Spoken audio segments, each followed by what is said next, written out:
Assalomu alaykum savodashlar. Va alaykum assalom. Biz hozir Excel 2010 dan foydalanib o'quvchilarning natija uchur jadvalini ishlab chiqaylik. Xo'sh, unda bo'lsa, endi bizning ishlaydiganimiz hozir o'quvchilarning natija uchur jadvali. Endi bu jadvalda nimalar bor degan vaqtda bu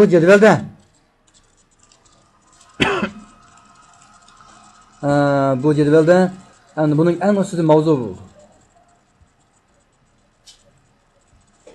İkinci qurda turlar bo'ldi. Ya'ni eng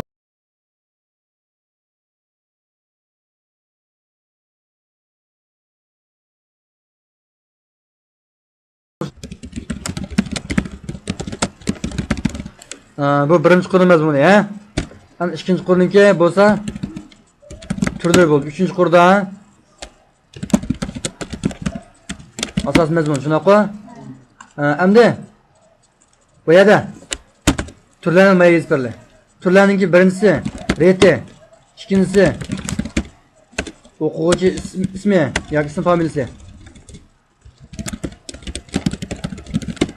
Uchinchisi kompyuter natijasi, qonun natijasi, ingliz natijasi, rus natijasi, matematik natijasi, jami 1 2 3 4 5 natija yo'lma. Ondan keyin 1 2 3 4 5 6 7 8 sonda jami natijasi, 9 sonda otur natijasi, 10 sonda derecesi, 11 sonda kimlik numara, 12 sonda 12 sonda cinsi kızım oğlum, 13 sonda